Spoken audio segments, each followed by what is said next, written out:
Good morning student. BSc BEd third year में आज next topic है आपके रिफ्लेक्स एक्शन जो आपको बताया गया था। उसके बाद इसमें बताया गया था आपको रिफ्लेक्स आर्क या जिसे कहा जाता है प्रतिवर्ती चाप। इसमें ही नेक्स्ट टॉपिक इसके अंदर आपके आएगा, इसके अंदर जिसे कहा जाता है रिफ्लेक्स सेंटर या जिसे इसके अंदर प्रतिवर्ती क्रिया का केंद्र भी कहा जाता है।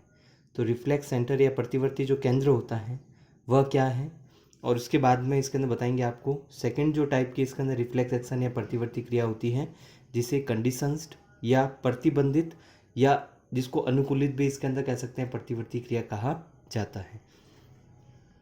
तो फर्स्ट इसके अंदर बात करते हैं रिफ्लेक्स सेंटर के बारे में या प्रतिवर्ती केंद्र के बारे में।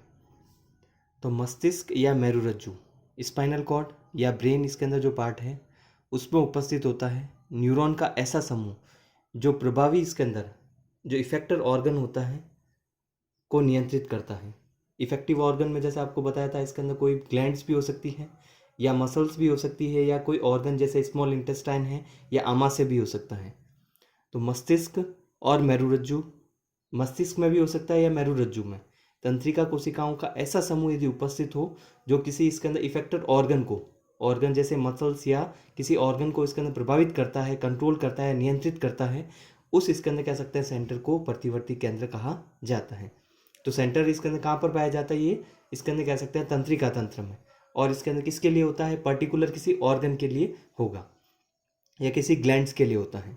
तो ऐसे सेंटर कौन कौन से हो सकते हैं, जैसे फर्स्ट इसमें बात कर सकते हैं जैसे उदाहरण के तौर पर ब्रीदिंग इसके अंदर कह सकते हैं या श्वास लेने के लिए या श्वास छोड़ने का जो रेस्पिरेशन का है, ब्रीदिंग का इसके अंदर जो है रिफ्लेक्स सेंटर इसके अंदर मस्तिष्क के कौन से भाग में होता है, मेडुला ऑब्लांगेटा।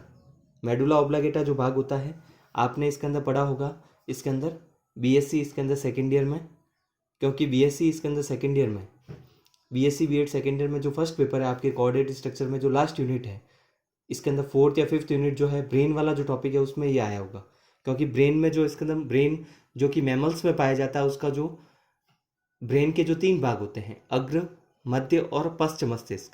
तो पश्च मस्तिष्क का जो सेकंड भाग होता है उसको इसके अंदर कह सकते हैं मेडुला ऑब्लांगेटा कहा जाता है। तो ये मेडुला ऑब्लांगेटा जो भाग होता है वह रेस्पिरेशन या जिसको कहा जाता है ब्रीदिंग के रिफ्लेक्स सेंटर होता है। मतलब ब्रीदिंग को कंट्रोल करने के लिए इसके अंदर प्रतिवर्ती जो केंद्र होता है जो कि मस्तिष्क में पाया जाता है, और मस्तिष्क में कहाँ पर पाया जाता है, मेडुला ऑब्लांगेटा भाग में पाया जाता है। और मेडुला ऑब्लांगेटा स्वयं कहाँ पर पाया जाता है, ये भाग इसके अंदर पश्च मस्तिष्क का सेकंड पार्ट होता है जो आगे इसके अंदर स्पाइनल कॉर्ड या मेरुरज्जु से जुड़ता है। तो ब्रीदिंग का रिफ्लेक्स सेंटर जैसे यहाँ पर पाया जाता है। हार्ट रेट, हृदय की जो दर होती है, हार्ट बीट या जिसको पल्स कहा जाता है, हार्ट इसके अंदर कह सकते हैं रेट या हार्ट पल्स, हार्ट बीट को इसके अंदर पल्स कहा जाता है, को नियंत्रित करने के लिए सिग्नल इसके अंदर कहाँ से मिलता है, वेना कावा से, या वेना कावा या जिसको एरोटा भी कहते हैं। आपने ये वर्ड सुने होंगे इसके अंदर एरोटा या वेना कावा, जो कि इसके अंदर हार्ट या उससे संबंधित होते हैं। तो हार्ट बीट को और हार्ट रेट को इसके अंदर परिवर्तित करने के लिए, कम या ज़्यादा करने के लिए उसको सिग्नल कहाँ से मिलता है, एरोटा से या वेना कावा से मिलता है। क्योंकि वेना कावा जो होती है वह इसके अंदर वेन्स जो होती हैं वह ब्लड को जो इसके अंदर यहाँ पर हृदय में लेकर आती है, और एरोटा क्या होता है कि जो ब्लड को इसके अंदर शरीर के विभिन्न भागों में लेकर जाता है। तो इसके अंदर भाग में एरोटा और वेना कावा भाग में इसके अंदर कह सकते हैं प्रेशर ज़्यादा होगा या कम होगा, इस आधार पर हार्ट बीट और हार्ट रेट इसके अंदर कह सकते हैं ज़्यादा हो सकती है या कम हो सकती है। क्योंकि एक भाग तो ब्लड को लेकर आता है, एक भाग ब्लड को इसके अंदर बाहर निकालता है, जो कि शरीर के विभिन्न भागों में हृदय के द्वारा ब्लड को पहुंचाया जाता है, उस भाग को एरोटा कहते हैं। तो ये इसके अंदर हृदय की दर को और हार्ट रेट या हृदय में पाए जाने वाले पल्स को जो नियंत्रित करते हैं। तो मस्तिष्क में जो अलग अलग इसके अंदर रिफ्लेक्स सेंटर अलग अलग भाग के लिए, अलग अलग कार्य के लिए रिफ्लेक्स सेंटर जो होते हैं मस्तिष्क के या स्पाइनल कॉर्ड के विभिन्न भागों में पाए जाते हैं। नेक्स्ट इसके अंदर बात करते हैं सेकंड इसके अंदर जो है रिफ्लेक्स एक्शन। सिंपल रिफ्लेक्स तो आपको बता चुके हैं कल की क्लास में। सिंपल रिफ्लेक्स इसको सामान्य प्रतिवर्ती क्रिया कहा जाता है। कंडीशन रिफ्लेक्स या जिसको प्रतिबंधित या इसके अंदर कह सकते हैं अनुकूलित प्रकार की प्रतिवर्ती क्रिया कहा जाता है। तो इसमें क्या अंतर पाया जाता है सिंपल रिफ्लेक्स की तुलना में। प्रतिबंधित कंडीशन जो रिफ्लेक्स होती है वह जन्म से इसके अंदर कह सकते हैं उस मनुष्य में या जंतु में नहीं पाई जाती है, सबसे पहले ये अंतर हो गया।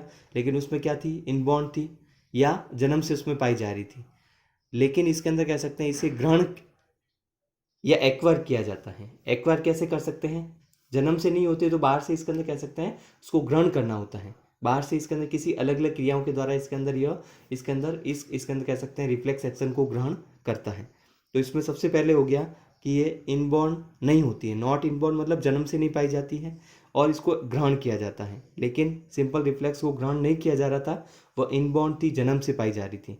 और एक्वायर कैसे किया जाता है, पुराने अनुभव या पास्ट एक्सपीरियंस के द्वारा या ट्रेनिंग के द्वारा या लर्निंग के द्वारा, सीखने से पर निर्भर करती है। या इस तो कह सकते हैं कि इसके अंदर कंडीशन रिफ्लेक्स जो होती है वह कैसे आती है, इसको एक्वायर या ग्रहण किया जाता है। तो यह इसके अंदर कह सकते हैं पुराने अनुभव के द्वारा या सीखने पर या ट्रेनिंग के द्वारा इसके अंदर कह सकते हैं उस मनुष्य में या जंतु में आती है। तो इस प्रकार की प्रतिवर्ती क्रिया इसके अंदर सिंपल रिफ्लेक्स की तुलना में, जैसे आपको उसमें बताया था, लर्निंग नहीं पाई जाती है, सीखने का प्रोसेस उसमें नहीं होता है।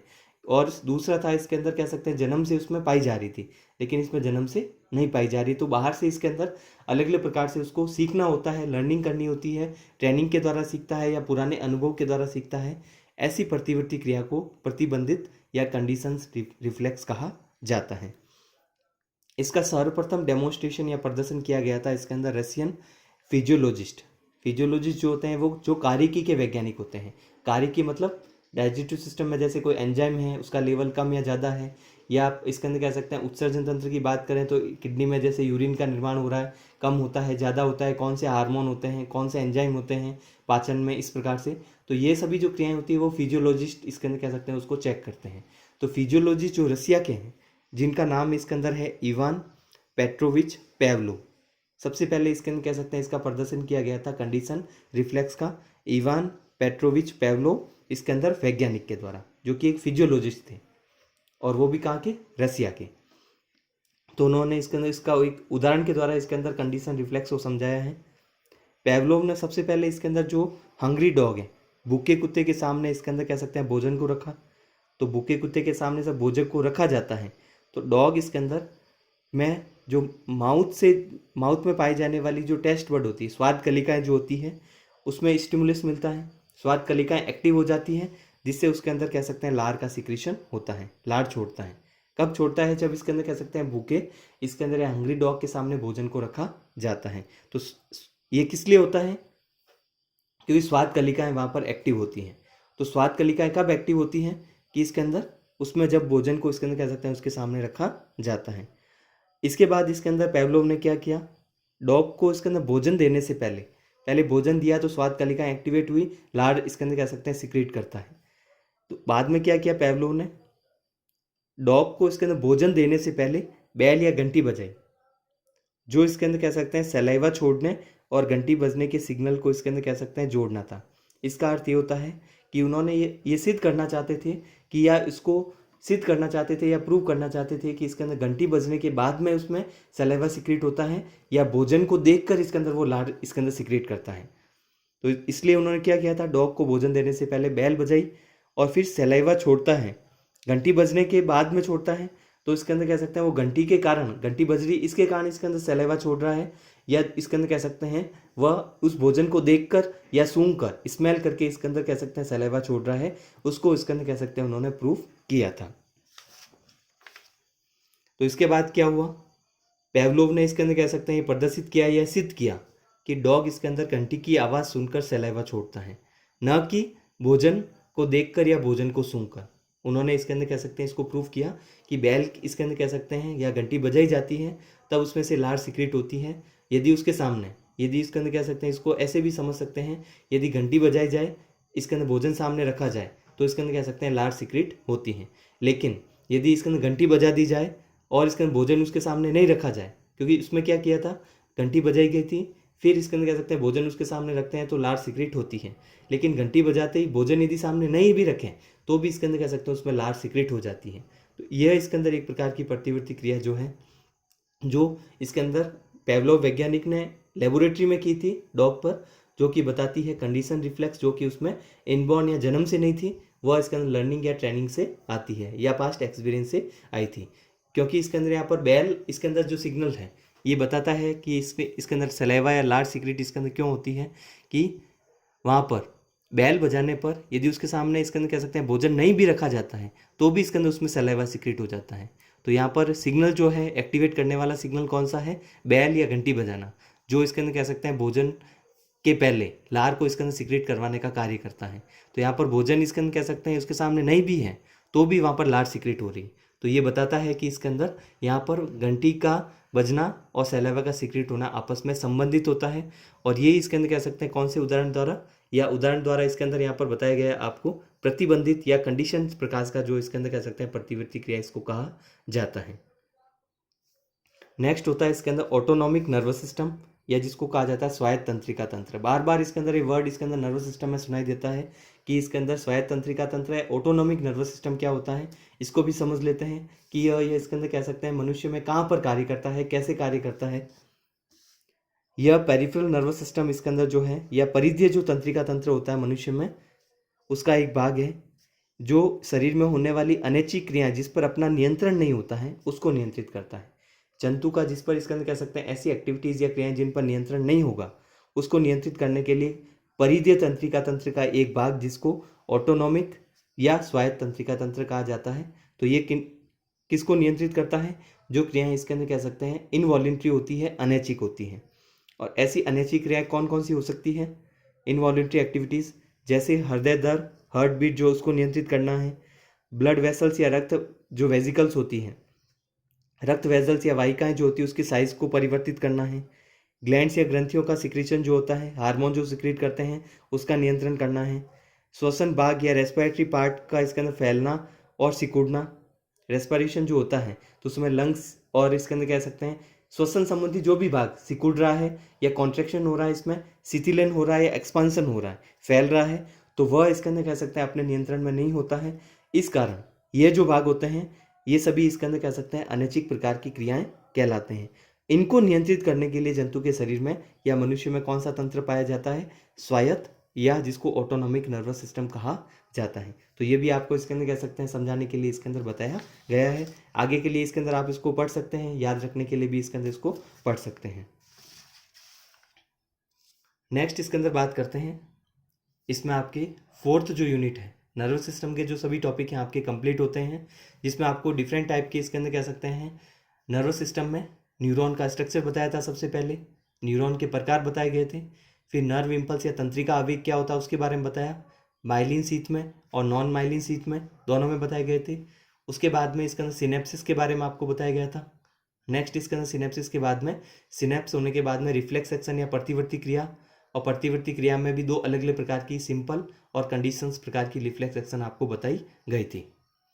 नेक्स्ट इसके अंदर टॉपिक होता है आपके फोर्थ यूनिट का फर्स्ट टॉपिक है जिसको कहा जाता है एंडोक्राइन ग्लैंड, या जिसको कहा जाता है अंतःस्रावी ग्रंथियां। एंडोक्राइन ग्लैंड कौन सी होती हैं, क्या कार्य करती हैं, क्या सीक्रेट करती हैं, और इसके अंदर कह सकते हैं कौन कौन सी अंतःस्रावी ग्रंथियां मनुष्य में पाई जाती हैं, उसके द्वारा जो सिक्रीशन होता है उसको हार्मोन कहते हैं, उसके हार्मोन के सिक्रीशन की अधिकता से या कमी से कौन से रोग होते हैं, फिर हार्मोन का क्या कार्य होता है, सभी इसके अंदर टॉपिक इसके अंदर आपके फोर्थ यूनिट में पढ़ेंगे। तो सबसे पहले अंतःस्रावी ग्रंथियां क्या होती हैं उसके बारे में।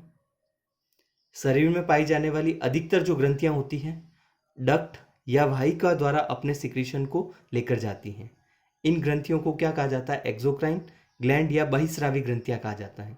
तो जंतु के शरीर में पाई जाने वाली जो अधिकतर जो ग्रंथियां या ग्लैंड्स होती हैं जो अपने सिक्रीशन को, सिक्रीशन का अर्थ होता है जो भी इसके अंदर वो इसके अंदर कह सकते हैं वाहिका या ग्लैंड्स इसके अंदर सिक्रीट कर रही है, जैसे एंजाइम सिक्रीट कर रही है। तो एंजाइम को इसके अंदर यहाँ पर क्या होता है कि एंजाइम को डक्ट या वाहिका के द्वारा एक स्थान से दूसरे स्थान पर ले जाया जाता है।